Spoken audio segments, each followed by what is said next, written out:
Hey guys, what is up? Super K-Man Rocks here, and we are here for my LTA North round number 2 overview, analysis, and power rankings video. Of course, we are going to know quite a bit by the end of round number 2. The second weekend is already kind of where everything gets determined. Our first two teams to be heading to the playoffs or the cross conference or whatever you want to call it against the LTA South will be determined here today in some best of 3s and a best of 1. And unfortunately, our first two teams to be eliminated from the winter split will also be determined here today. Not a particularly good format. You know, everybody's been talking about that. I'm pretty sure everybody is kind of in agreement that this is probably the single worst format that you could possibly come up with. Certainly the worst one that exists in current day League of Legends. It's actually insane that some teams have the opportunity to play potentially 4 games and then be out for the rest of the entire winter split. Genuinely a crazy set of circumstances there, but at the end of the day, all you can do is play the format that you are given, and that's what a lot of these teams are attempting to do. So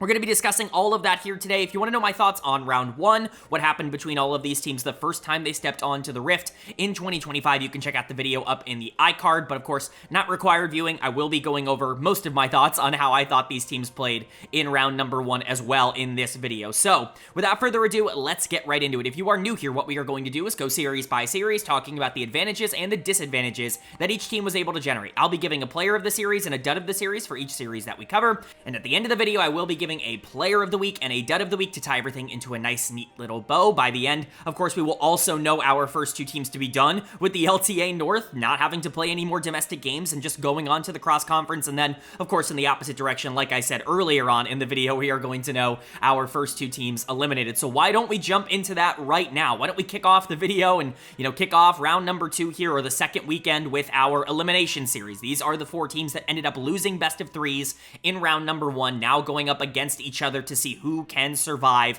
and keep their hopes alive. Our first matchup is probably the one I was a little bit more sure of on paper, certainly the one that I think was a little bit easier to predict. It was Shopify Rebellion taking on Lyon Gaming, and Shopify is going to pick up the 2-1 series win. This isn't really an upset. I think that there is a clear bottom 3 in the LTA, at least in terms of expectations, and unfortunately for Lyon, they are in that bottom 3, and the other two teams are playing against each other. Shopify at number 5 does feel like they are definitely worse than the top 4 teams, but they do feel like they should be better than the bottom 3 teams, if that makes sense. They're kind of in a tier of their own in the middle of the standings, and that kind of proved itself to be true in this series. They're just a little bit better across the board. It took them a little bit of time to ramp up. Game number 1 wasn't particularly good from them, but all that matters is that they win 2 of 3, and that's what they do. They're able to walk out of the series with a win. For Lyon, they are the first team eliminated from the LTA North. It's, again, a ridiculous format. There are some caveats that I'm going to give it. I guess I can talk about that now. The way I'm choosing to look at this, and maybe it's just because I want to be an optimist and I don't want to just sit here and critique the format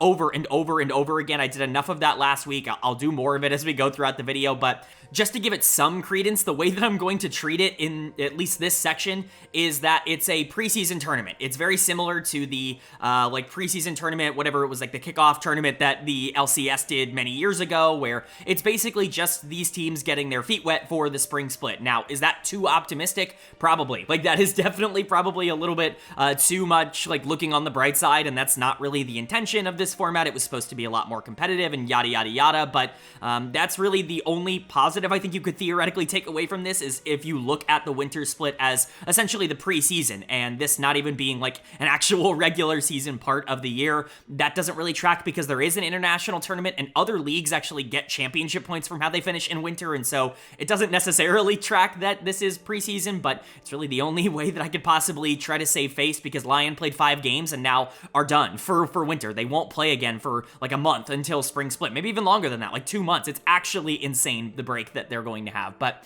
let's talk about this series actually as we kick it off. Player of the series for me is going to go to Palafox in the mid lane almost entirely for that Yone game in game number 3. He dominated that game number 3. I mean, Palafaker was in full effect, and it's really good to see that because he wasn't particularly good in round number 1, and also, obviously, wasn't particularly good last year. I was very vocal on this channel about how I thought the top side, and the solo laners in particular of Energy, really let that team down. The bot lane was fine, generally speaking. They were league average. Maybe they got a little worse in the summer split. They weren't great in playoffs. I think you could make that argument. Contracts, while he was very flippy for the team, was the only one even attempting to win games for them down the stretch and be kind of a primary option. It was Dokla and Palafox that I think really struggled for that Energy team, and it's not like Palafox came out and really proved me wrong in his first series back in 2025. I think the encouraging sight is that he can struggle in a game number 1. Like, he can have that game on Victor and not look particularly good, and Saint just kind of completely outplays him on the Aurora, takes over and really runs the game, and he can rebound. He can be fine on the Azir in game 2 and then ramp up to really take over a game number 3. He needs to be a centralizing piece for this team. We talked about it in the offseason, but somebody here has to step up and be like a top 2 or 3 player in their role. I don't know who that's going to be. If Palafox can do that again, he's been there in the past. This has been an all-pro caliber player before in the LCS, and so you're hoping that you can get that out of him, and at least in game 3, he showed enough flashes to, say, like, that is still there. That is still alive and well. It is very much still possible to be able to get that out of him. I also think you're looking at really good performances from players like Contracts. Pulls out the Amumu in game number 3, of course, with Ludwig joining as a co-owner of Shopify. Definitely some internal bias there for that champion, but the Amumu actually was super valuable in game number 3 and really did a lot to shut down a lot of the melee threats, things like the Urgot and the Viego throughout the second half of that game. The Amumu is kind of a very specific pick in my eyes. I think it's really good against comps like what Lyon had in game 3, but I'm going to see a lot of teams probably picking it up a lot more. Amumu was very popular in North America and not really anywhere else in 2024. I imagine it's going to probably stay the same.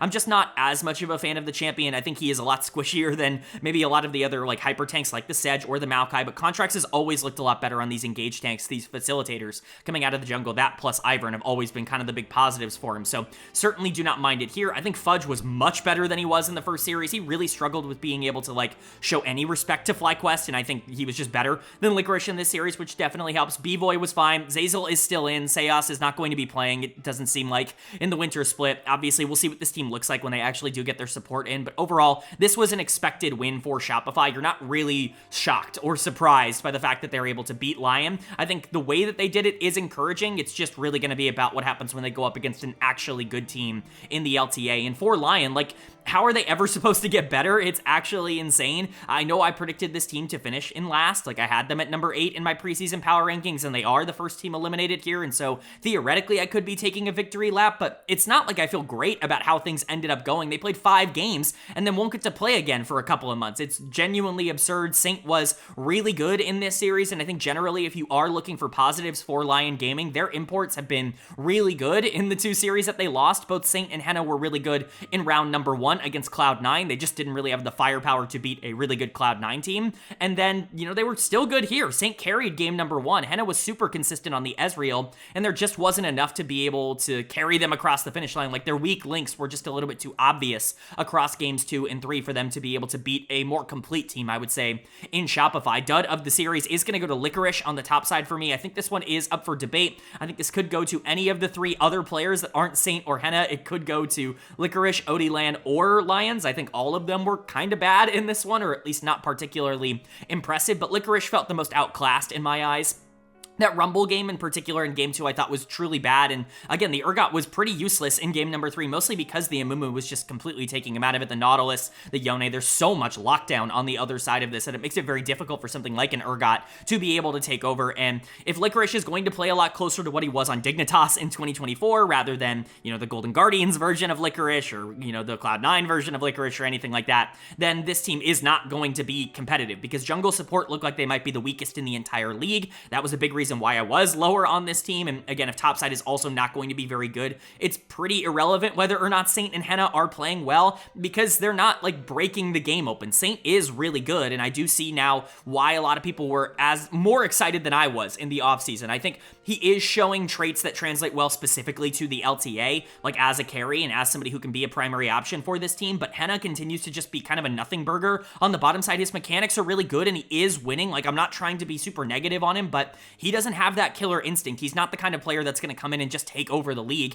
He has the talent to do so. He just doesn't really have the mentality to do so, and I don't think Lions is helping him in the support position. Odie Lamb was the single worst player in round number 1, was slightly better here in round 2, but still looked like mostly ineffective in comparison to contracts. There are just problems for Lyon, and unfortunately, they're not going to get the chance to work those out on stage. It's going to have to be through scrims. I think in a lot of circumstances, there's this big argument and this big debate about whether or not streaming scrims is a good thing for the league overall. Allowing a lot of these things not only to be monetized is good for the league, but also in this format in particular, Lyon is going to have the chance to actually have like broadcasted games when they wouldn't be playing on stage normally because they've already been eliminated. I think that's going to be the biggest positive of some potential stream scrims, even if it's like ruining competitive integrity or whatever a lot of the detractors want to say. Shout out Soaz on Twitter. But Lyon, I think, generally just needs to fix their consistency. If they can get Licorice, Odie and Lions to play even remotely okay, like Saint and Henna seem to be good enough for them to be able to beat some of the other bottom teams, but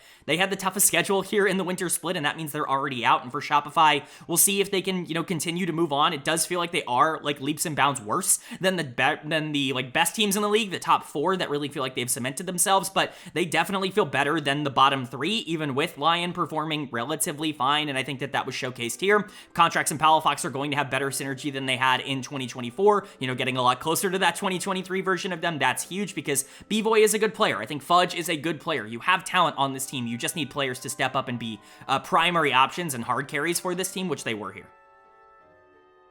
But then moving on to our second elimination series, our lower bracket round number 1, and this one was much closer for me in terms of expectations. I wasn't quite sure who was going to come out on top in this one. It was Dignitas taking on Disguised. And Dignitas is going to pick up the win with their jungler actually in the country at this point. Shaden is in, Lyra is out. Obviously, this is a big upgrade. We can see that on the Rift in this series, but even in terms of expectations, we knew this was going to make Dignitas better, and you know what? They came out and proved that. It wasn't just Shaden coming in and making everything look all hunky-dory. This was a battle between two top laners who, while they lost in week number 1 or in round number 1, they ended up looking very good in their losses. Both Surdy and Castle, I think, showed a lot of promise, and it was going to be interesting to see which one was going to be able to get more of a lead here in this second series. And then it's expecting a lot of bounce back from some of these younger players that maybe don't have quite as much experience at this level. Dignitas just doing a better job, I think, of capitalizing on that. It's funny, this is kind of the perk of the best of 3 format, I would say, because if you looked at this series after game number 1, you'd be like, oh, DSG is the better team by far. It's not even remotely close. Castle's a beast, and, we'd be hyping up DSG, and Dignitas would be feeling pretty hopeless, I would say, generally speaking. And even in the previous series, right, Lyon won game number 1, and so glad to see best of 3s are here. It just goes to show how flaky best of 1s actually are as a format, and, not to take them too seriously, but Dig did a lot of really nice things in games 2 and 3 to really separate themselves and show that they are definitely the better of these two teams. Player of the series is pretty obviously going to go to Kana in the mid lane.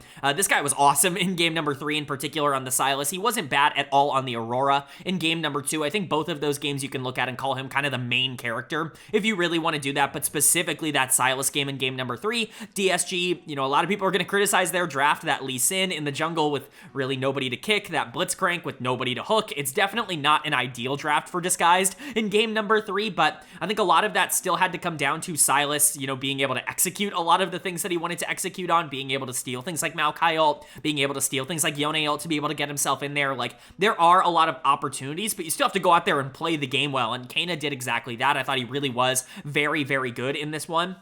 If he's going to play like this, that's going to elevate Dignitas, because he was one of the players that, while I did like, coming into the season, I didn't love. I didn't think he was going to be, anywhere near a top half mid laner. I think that it is within the realm of possibility. He was really good domestically in the LLA. He's very mechanically talented. We see that. But if he's going to go out there and be able to gap players like Abadaga, who we know have, a pretty decent track record at levels like this, that is a good sign. It wasn't just him, though. Surdy continues to look really solid on the top side, still very aggressive, often willing to trade, 1-for-1, and take a lot of these more risky trades. I think that's a good thing overall for him, because I just don't know how many players at this level are going to be able to keep up with him mechanically, which is insane, because of course this is tier 1 in North America, and if we're saying that in tier 1, then what are we doing for the rest of this? Castle was good. He's a solid player. He certainly is the best on Disguise right now, but Surdy was still better. Like I said, Shaden coming in was definitely kind of the spark plug that this team needed. XU had a pretty bad game number 3, and Shaden definitely was a lot more useful, and I think generally speaking, he should add a level of upside upside to this team. Certainly not a level of consistency. That's just not who Shaden is as a player, but he is really good at these engage threats, and that's going to be the primary role it seems that he's going to have on this team. We see with the Vi, the Wukong, and the Sejuani here. And then Tomo and Isles were solid. Isles in particular actually had a really good series. I don't think a lot of people are going to point out how well Isles has been playing. I think he got lost in the shuffle quite a bit on Dig last year because of a lot of the big names. He wasn't particularly good when he was asked to try to be a top 3 or a top 4 support, but I do think he can be like a capable support at this level, like somebody who is not the worst. And, you know, maybe getting back with Tomo, who he had really good chemistry with in the spring split, will just be a positive overall for Dig. Whatever the case, right? It's really nice to see Dig actually win a series, and I think they're going to be happy just to get another chance to play a best of 3 before they probably go away for the rest of the year. But for Disguised, like, they are now suffering the same fate as Lyon. They will not play again for another 2 months. Hopefully those, you know, stream scrims go well, because this team has a huge fan base, and unfortunately that's not going to be represented on the LTA broadcast. Again, I can't reiterate enough, this format sucks. But talking about what actually happened on the Rift, unfortunately I do have to give dud of the series once again to Scary Jerry. He is struggling out of the gate. I wouldn't say that that's entirely surprising. I was really high on Jerry, and I thought it would have been a travesty if he didn't have an LTA job going into 2025. He obviously gets it here with Disguised.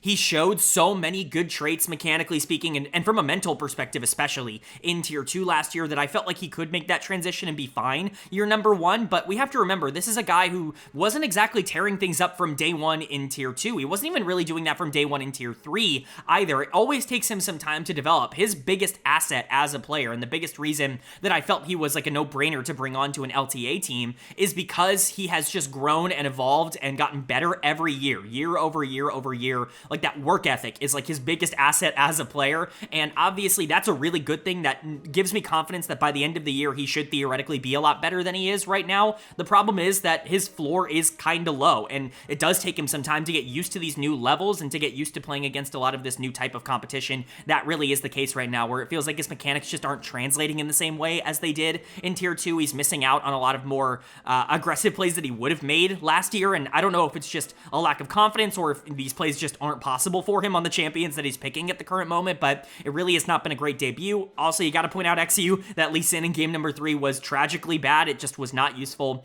really in any way. Shaden definitely outplayed him. XU is going to need to be better in games that are important for DSG. Again, another promotion that they're really relying on. We thought Huhi was going to be able to smooth that transition for Scary Jerry. The spot lane's not been very good at the start of the year. Tomo and Isles definitely outplayed them. Isles in particular actually just outplayed Huhi. How much of that is the Blitzcrank not really having any sort of targets to be able to go after? I don't know, right? Like, game 3 draft is like basically unwinnable for DSG, and so it's just difficult to get a really good idea. I think Abadaga is fine. I think he's exactly who I thought he was going to be, somebody who can lane, isn't going to be a superstar, ideally is going to become the second or third option on this team if everybody develops, and Castle is really good. He can be a primary option, a primary win condition for Disguised. I think he's the best player on this team right now, so we'll see if they end up playing more towards him as we go throughout the year, but again, we're not going to see that in the winter split because their split at the very least is done. It's genuinely insane, but unfortunately for DSG, they are the second team eliminated, and Dignitas will be moving on. They get to play one more best of 3, or I guess at least one more best of 3. Theoretically, they could win it and go to the playoffs, but that would be a pretty big upset. I think Dig is just going to be very happy that they were able to win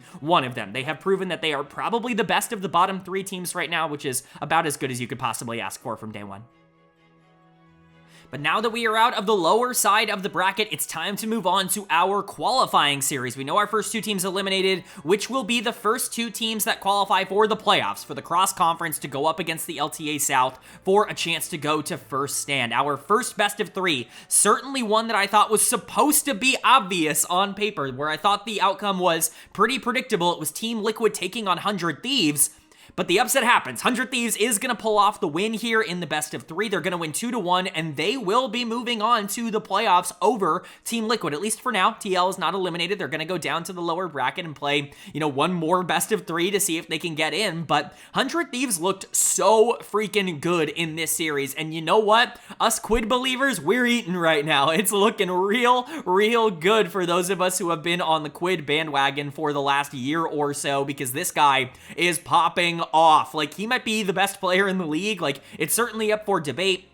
Obviously, players like Inspired and Blabber and Yawn, like they're going to be in the conversation in that same vein. Impact, like they're going to be in that same conversation. But Quid right now, like as a carry, as a primary option, especially when he receives resources, might be the best of those players. And it's not just him, it's the entire roster. This is the most fun team to watch right now in the entire league. And they look like they've upgraded in a lot of major positions. For Team Liquid, honestly, this just looked like a team that, unlike last year, domestically, actually got a lot of their flaws exposed. This was not a perfect team in 2024. They showed that in the regular season in the spring split, where they were like a middling 500 team that obviously went on a run in the playoffs. And obviously they looked great in the summer split. It felt like they had progressed a lot because they've gotten to scrim a lot of the international Eastern teams at MSI, and that obviously helps basically everybody. But this team always had flaws, and most specifically, they had a flaw in the jungle basically the entire time, a player that I never considered elite in UMT, and that was exposed even more heavily in this one. The middle of the map was entirely in favor of 100 Thieves, and that's really what pushed them over the top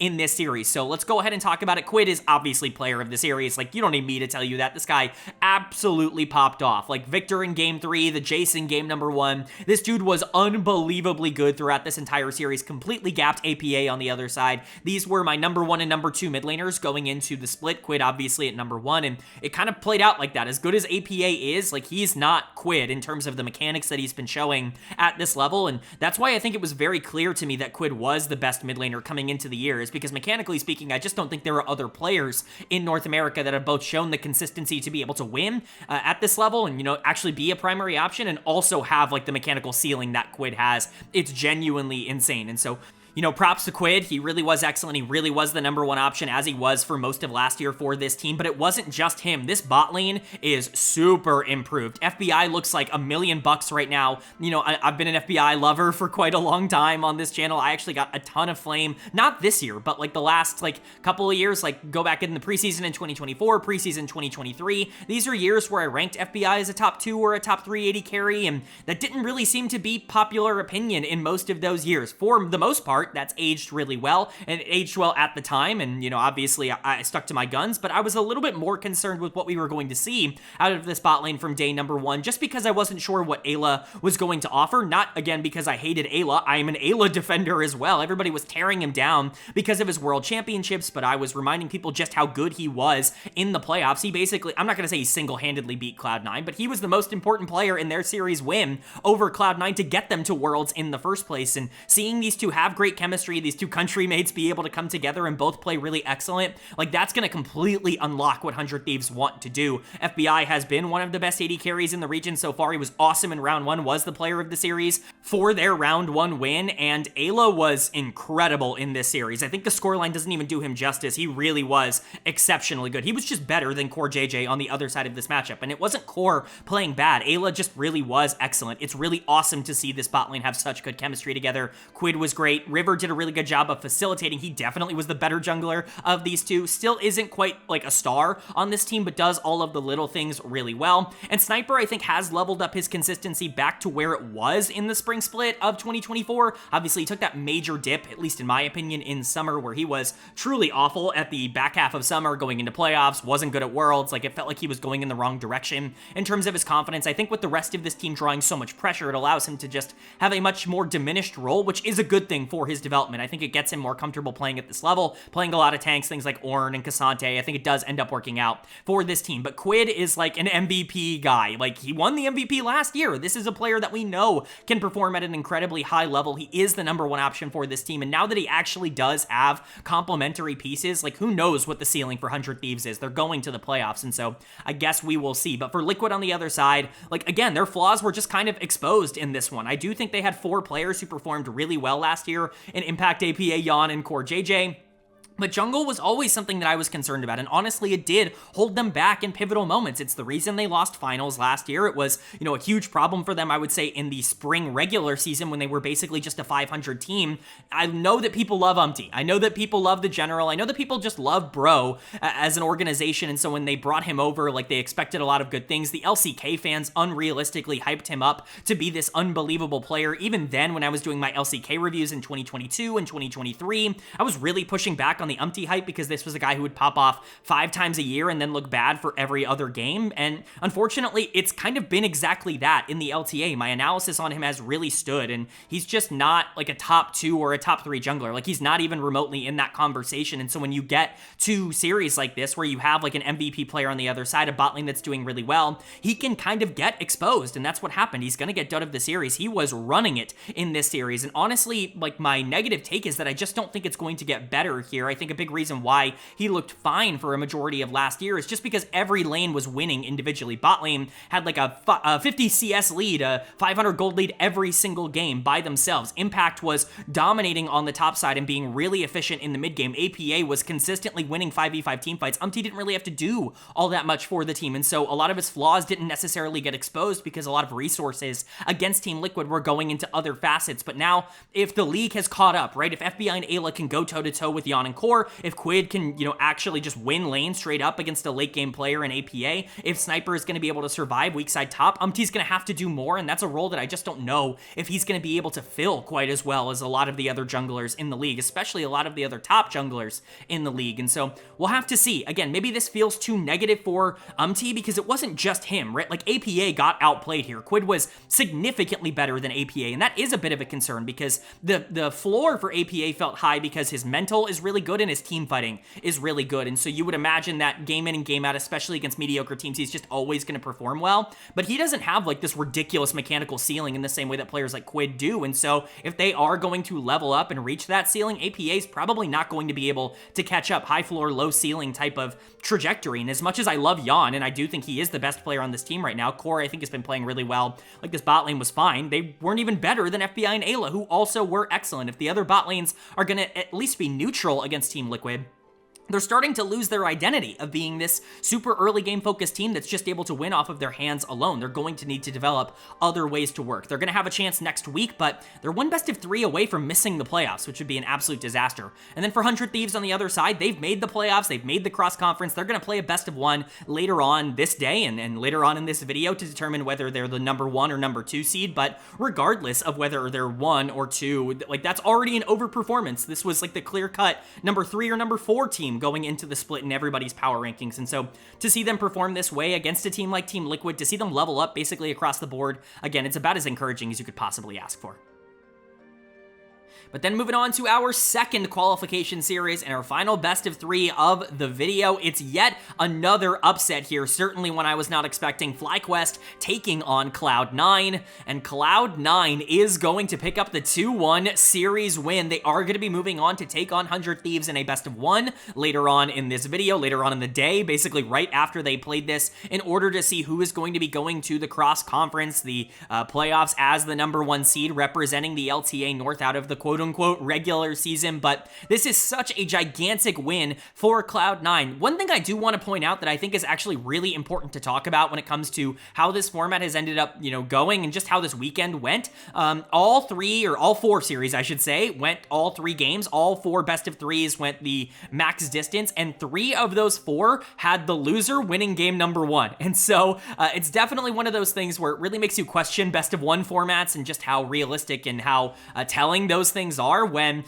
3 of these series would have been flipped. Both of the lower bracket series would have been flipped. We would have seen Lyon beating Shopify. We would have seen Disguised beating Dignitas. And here we would have seen FlyQuest beating Cloud9 if they were just best of 1s. The only team that won game 1 and then went on to win the series was 100 Thieves. And so, again, it just goes to show you how inconsistent best of 1s are. For those of you who watch my LEC content, like, this is what I mean when I say that it's really hard to glean a ton of things from best of 1s, because it doesn't necessarily tell you who the better team is. You really only get there when you start to see these best of 3s or the best of 5s. Who knows? Maybe FlyQuest wins games 4 and 5 of a series like this. But Cloud9 is going to be walking out of this series with a victory, and you know what? They just played better. They were the better team in this series, and I'm really, really excited to say that. There were a lot of Cloud9 doubters coming into this split. People were talking about how, well, they didn't really get better. They kind of got worse in a lot of areas. Switching out Jojo Pune for Loki was not considered an upgrade. Switching out Berserker for Sven was not considered an upgrade for this team, and yet, people were projecting them third and not fourth. My big kind of reiteration on that is, first of all, I think that adding less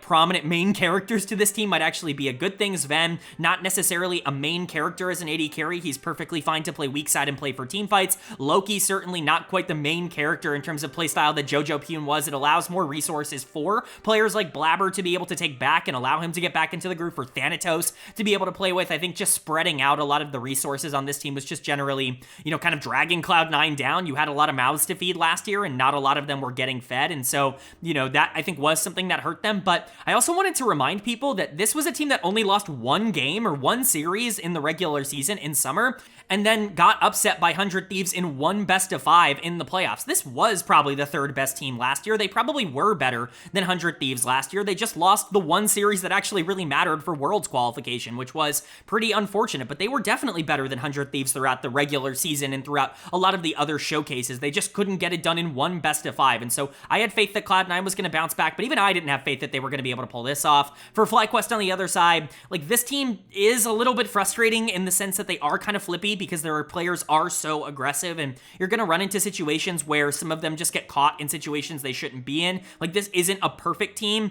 I'm not necessarily sure this is super indicative of how good they are individually. I'm not going to freak out about FlyQuest just based off of this loss. I still think this could theoretically be the best team in North America at the current moment, but there are concerning traits, and I do think they didn't take Cloud9 nearly as seriously as maybe they should have, and definitely kind of got outplayed here. Cloud9 was definitely better, so let's get into it. A lot of this is going to be spent praising Cloud9 because I think that really is the takeaway from this series for me. Player of the series was very obvious. It's going to go to Vulcan for me, not just because he was by far and away the best player in their wins, because I don't even know if that's necessarily true. The middle of the map was excellent for Cloud9. Both Blabber and Loki were unbelievably good in games 2 and 3. Blabber, in particular, would really be contending for player of the series if he didn't actively turbo run it in game number 1. His game 1 was awful on the Vi, and that really took him out of player of the series talks in my eyes, but Vulcan was really good throughout this entire series. I got pushback for putting Vulcan as my number 1 support heading into the year, in the same way that I got pushback for, putting Quid as my number 1 mid laner over players like Quad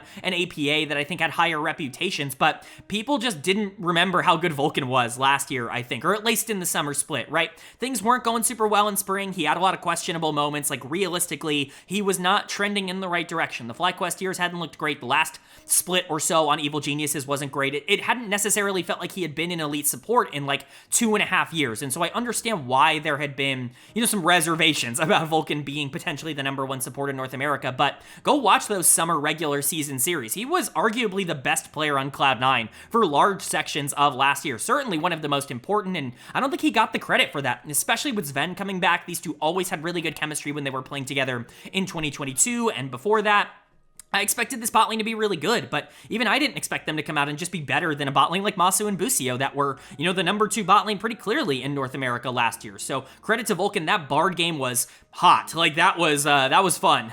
If he's going to have more playmaking games like that, then yeah, sign me up. Vulcan is going to very clearly re-emerge as the number 1 support in North America, because that is the kind of talent that he's always had. He's been at that level before. It's just been a question of whether or not he can get back to that. I think Sven is a perfect partner for him because it allows Vulcan to be this playmaker, this more aggressive player, and Sven can kind of take a more secondary role, a secondary carry role on this team. He might even be the 3rd or 4th option on this team behind players like Loki and Thanatos, depending on how they want to put their resources in a lot of these games, and I think that is a perfect fit for Sven. He isn't necessarily someone you want to be your number 1 option. He's talented enough to do that. We saw that for Dignitas, where he was winning games for them in summer of last year as kind of the guy on the team, but I think his best role is being on a really talented team where he can be the super stable weak side AD carry and just allow everybody else to play well. Think of a Gumayushi style player. I think another player like Gala is a pretty good example for what Sven's best case scenario looks like. Obviously, he's not at the level of those players mechanically, but play style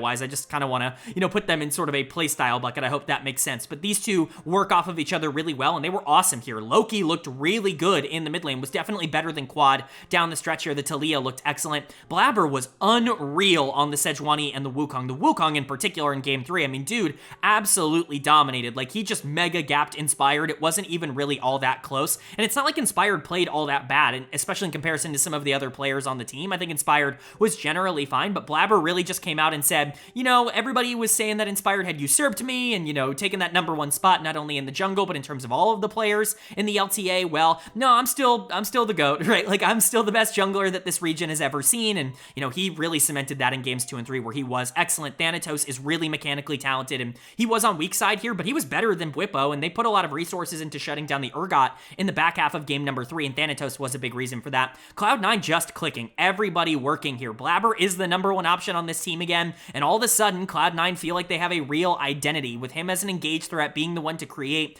and be a playmaker alongside Vulcan, and you've got, follow-up secondary carry players like Loki and Zven. This team feels like old Cloud9 in terms of their construction, and I think that is just generally a positive. And then for FlyQuest on the other side, obviously, there are issues here. I think there are things to point out. Bwipo's going to get my dud of the series, mostly because it felt like he was a magnet in game number 3 for skill shots. He just was getting hit by absolutely everything. He had a ton of damage on the Urgot. It's not like he was falling super far behind, but the issue was just that he wasn't actually able to get any of that damage off because he was getting blown up at the beginning of every fight, was getting caught out in side lanes. The typical Bwipo thing when things go wrong and when the enemy team has resources, he just doesn't necessarily look good in those circumstances, and that definitely translated here. I think it could have been worse. I'm not trying to tear him apart. I don't think this is one of those games where it's like, or one of those series where it's like, oh, is he actually as good as we think he was? Is he going to have a down split? It wasn't that kind of performance. I'm not concerned for the future outlook of Bwipo. I just don't think he had a particularly good game number 3. His game 2 was also a little rough on the Galio. Again, there are things you could look at and say, that's excusable, but generally, I think in terms of the players on the team, he was the one that was the most exposed. I think Busio was the other player that I was pretty negative about here, just got completely outplayed from a playmaking and engaged perspective, but with Blabber and Vulcan, Busio was not particularly relevant across these games, and honestly kind of got taken advantage of. We'll see if that continues. Inspired got outplayed by Blabber. That's certainly something to continue to monitor. Again, if Blabber is going to be given the keys to the kingdom for Cloud9 again, like he had been for so many years, and, all of that time before players like Berserker and JoJo came in and wanted a lot of those resources, maybe we just see another MVP year from Blabber. I think that's realistic. I'm not going to blame Inspired for losing to one of the only players in the league that can probably just outplay him, and Quad and Masu weren't the problem. Quad in particular actually played kind of well in this series and generally was pretty solid, but FlyQuest just didn't have the firepower to overcome a Cloud9 team that feels like they are built super well at the moment. I'm not going to say this team is perfect. I'm certainly not going to try and sit here and tell you that there are no flaws and that I couldn't see a world in which they do end up as the number 3 team, but if this team ended up running the league and being the number 1 organization again like they should have been over the course of last year with the roster they had, I'm not going to be all that surprised. I really like the way this team is constructed at the current moment in terms of where resources are going, and it does feel like everybody has good synergy to boot. But now that we've gotten all the important ones out of the way, it's time to get into a best of 1 to determine who will technically be crowned the champion of the regular season here in the LTA North, who will be going to the playoffs as the number 1 seed, and who will be going as the number 2 seed. It's 100 Thieves taking on Cloud9. And 100 Thieves is going to pick up a massive victory here. This was not a close game. This was not a particularly interesting game to watch. This was just an assertion of dominance by 100 Thieves. And you know what? They are favorites right now for a reason. They're going to be going to the playoffs as that number 1 seed. Cloud9, there are reasons to believe this is not their true form. There are multiple excuses that you could give for this game to indicate that this is not necessarily what Cloud9 will be. But I think I'm going to utilize this best of 1 to try and prop both of these teams up, because I do think, there's reasons to be excited about 100 Thieves, and this does show that they are legit and that this is a team that will be competing to be the best team in North America this year. And also at the same time, it's fair to say that Cloud9 wasn't necessarily dealt a fair hand, we'll just say, in terms of this matchup. So let's go ahead and get into it. Player of the game is pretty obviously going to go to Quid in the mid lane on this Ambessa. This guy's unreal. Right now, he is the best player in North America. It's genuinely been really awesome to see the growth that he has individually made as a player, not just in terms of his game, but in terms of his consistency. Loki is not the toughest competition in the world. His mechanics are really solid. At a floor baseline level, he's going to be a mid-tier mid laner in North America, but I don't know if he's got that ridiculous upside that, someone like Quid has or that Quad had when he came over. Even someone like Saint, I don't know if he has that kind of upside in terms of the mechanics, and so Quid, not necessarily with the most difficult mid lane matchup in the world, but just to see him be able to pick something like Ambessa and be able to take over on it, it's so impressive. This guy was a control mage player, coming over to North America. I'm not going to say that's exclusively what he played in the Challengers League, but it certainly was his bread and butter. He was somebody who wanted to play Orianna. He wanted to play, these team fighters in the back half of games. The player that I compared him to playstyle-wise was Scout over in the LPL. Again, I'm not trying to say that he's as good his scalp. What I'm trying to say is that from a playstyle perspective, it was pretty similar. Both him and Quad kind of came from similar, backgrounds in the sense that they wanted to be main characters on their team. They wanted to be able to play out their laning phases and, play out team fights and really excel in the 5v5s. That's what Quid was always really good at in the Challengers League as kind of the main character of Gen G Challengers, but he has evolved so much to be able to play really whatever you need him to play now. Over in North America, it's been absolute blast. Him and River have excellent chemistry together, and I think that's only gotten better so far. At the start of 2025, this was River's best game of the split, in my opinion, up until this point. We will get to that in a moment, but Quid is the main character of 100 Thieves, and honestly, right now, he's the main character of the LTA North. Really, really, really happy and really excited to be able to say that, because this is a guy that we were hoping was going to be able to carry that great form over from the beginning, or from the end, I should say, of 2024. That's exactly what has happened. He has been unbelievable.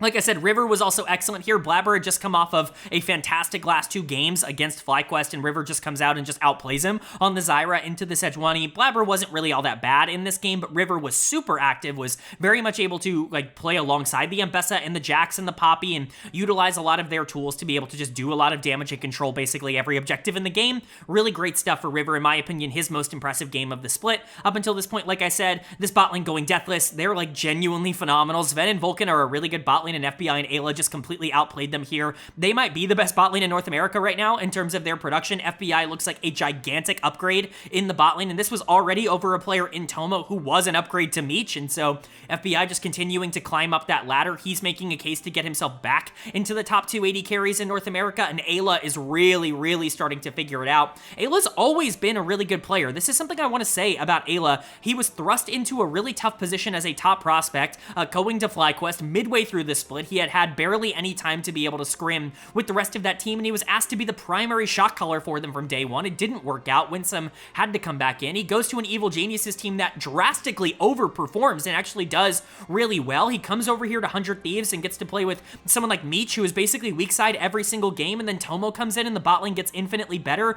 This guy has done a lot more than people will give him credit for in his LCS and LTA career, and now he's finally with an AD carry that he can be consistent with for a large period of time that he has good chemistry with, and we're seeing why he was a prospect that I was calling a can't miss player at the LTA level. He was always compared to someone like Busio because they came up through the system at similar times and, obviously came to the LCS in the same year. They were rookies at the same time, but Ayla was always the prospect that, in my opinion, was more exciting. There is still more to get out of this player, and if he can become a top 1 or top 2 support, I'm not even going to be stunned to see that kind of progression. It's definitely still possible for him, but with FBI and Ayla playing so well, it just makes things easy. Sniper was good on the top side as well. On the Jax, he's been very consistent as a weak side top laner this year so far. That's all he needs to be. If he can just be stable, the rest of this team is good enough to actively win them games. Quid and FBI feel like one of the strongest carry duos in the entire league at the moment. Both Ayla and River have been excellent facilitators for this team.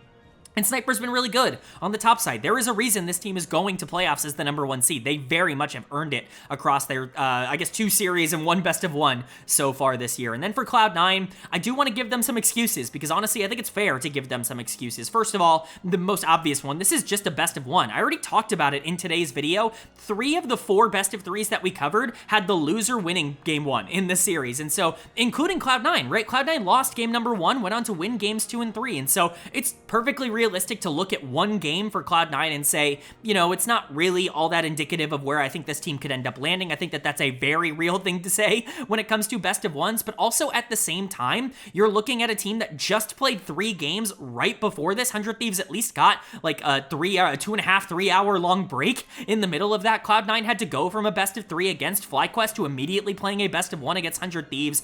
That is also just an inherent disadvantage that 100 Thieves didn't have, and so there are real excuses for Cloud9 in this one that I think could indicate they could theoretically perform better. A lot of that isn't to take away from 100 Thieves' win, rather to say that Cloud9 is still a really good team, and I'm not panicking just because they kind of got trounced in this one. Sven is going to get my dead of the game. He looked not useful. FBI and Ayla just completely took over that bot lane 2v2. Sven wasn't really able to survive, and if he's going to be useless in the mid game, there's really not a lot he's going to be able to do to recover, especially on Varus when you're playing into Ambessa and Poppy and Jax and a lot of these frontline carries that you're just never going to be able to break through. Loki also got completely outplayed in the mid lane. You know, we were concerned a bit about Loki coming into the year. I was, at least. I had him ranked as my lowest floor mid laner in the entire league, my 8th ranked mid laner, and that's mostly because I just wasn't in love with his Challengers League tape. I think we definitely saw more of that here when he went up against an actually good mid laner in Quid, or somebody that is like super consistent in Quid. Not that Quad is bad, just that Quid I think is on a different level, and Loki was definitely outplayed.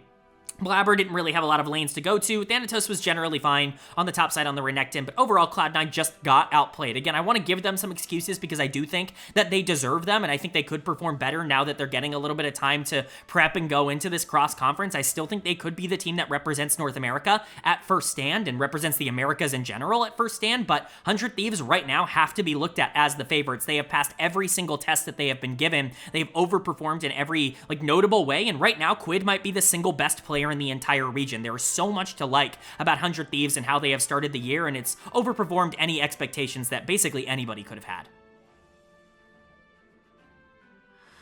Alright, but that is going to do it for my LTA North round number 2 overview and analysis video. We know our first two teams to be heading to the playoffs in 100 Thieves and Cloud9. Of course, 100 Thieves going as the first seed, Cloud9 going as the second seed, but we are going to find out our two other teams next week. Disguised, Lyon Gaming, they are unfortunately done already for the winter. We've complained about that enough in today's video. Let's quickly look at the bracket and talk about who I think will be heading as the number 3 and the number 4 seeds. This shouldn't really be all that difficult of a discussion. You can see the matchups on the bottom side of the bracket here. FlyQuest taking on Dignitas, Team Liquid taking on Shopify Rebellion. There are major favorites here. If Fly and Team Liquid do not win these series, it's going to be considered a massive upset. I think Fly versus Dig is easily the most predictable one, if only because I think Dig is not even remotely on the level of FlyQuest. I think Fly should have no trouble here if this is not a 2-0. I am going to be a little bit disappointed in FlyQuest. We need to see them come out and dominate a team like Dignitas that they should be dominating, especially after losing to Cloud9 in pretty unexpected fashion. And then you've got Team Liquid taking on Shopify Rebellion. Again, a series that Team Liquid really should have no trouble with. FlyQuest didn't have any trouble with it in round number 1. Team Liquid should theoretically be around that same level. And so if we see them drop a game, it's going to be a little bit more excusable than maybe it would be for Fly against Dig, but that's mostly because I think Shopify is actually a competitive team. I think generally Team Liquid needs to prove that they are still a team you have to take seriously, and that maybe their loss wasn't so much them getting worse, but rather a team like 100 Thieves just actually being really good. I think when you're looking at the more interesting, like best of one, even at that point, you're looking at Fly versus Team Liquid. FlyQuest should be favorites in that. I still think they are the better team. Team Liquid, not really impressing me in terms of their matchup this week. I think Fly did more in their series against Cloud9 than Team Liquid did in their series against 100 Thieves. It's up on the screen. I don't know why I'm having trouble recalling that, but I think Fly should be going as the number 3 seed. Team Liquid should be going as the number 4 seed. Let me know if you agree or disagree with that down in the comments section below. But let's go ahead and move on to my player of the week and my dud of the week. And this is the new little player of the week slide. If you didn't watch the LCK video this week, this is what it's going to look like from here on out. So let me know what you think of the change down in the comments section below. But let's go ahead and go over my player of the week, which is very obviously Quid. I mean, there is no discussion to be had here. Quid was the best player in the LTA. Not only did he just beat Team Liquid, he was the best player on the Rift, he was the main character there, but he goes out and beats Cloud9 as well. And so Quid, a very easy choice here. The Jace game, the Victor game, the Mbessa game, all of them you can point to as main character performances from Quid. I didn't have to think about this too much. He has been the best player in North America so far in 2025 in our very brief sample size. Then we have our honorable mentions. Vulcan, the support for Cloud9, think still deserves an honorable mention, even though he did kind of get outplayed by Ayla in that second best of one. It was just a best of one. I'm not going to freak out too much, and he was probably the biggest reason why Cloud9 was able to overcome FlyQuest, and so definitely wanted to give him an honorable mention. And then Kana, the mid laner for Dignitas, I think also played really well. I know the lower bracket series weren't quite as, eye-catching as maybe the ones that were between the top teams, but they count just as much in terms of being able to move on to the next round, and Kana was the best player in the lower part of the bracket this week, so he deserved an honorable mention. But Quid, pretty easy choice, pretty much non-debatable player of the week if we're being honest. And then my dud of the week, unfortunately, is going to go to Scary Jerry, the 80 carry for Disguised. I love Jerry. I think he's a fantastic prospect, and I expect him to continue to grow, but it has been a little bit of a rough start to 2025. He will not get to play games for basically another 2 months. He gets a vacation here, at least on stage, and so that's definitely not going to help his development, but we didn't really see the best of him, we'll just say, to start out out for Disguise. The bot lane didn't look quite like I thought they were going to look, and it definitely gives me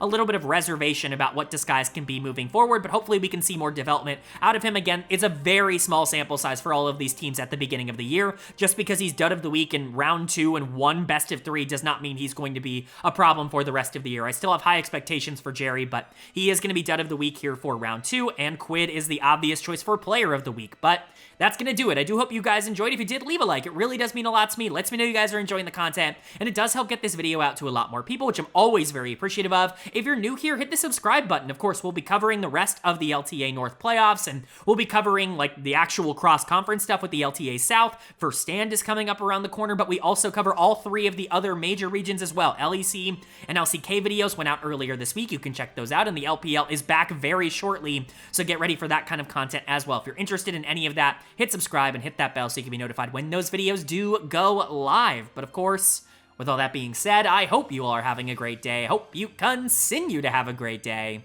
and I will see you all later.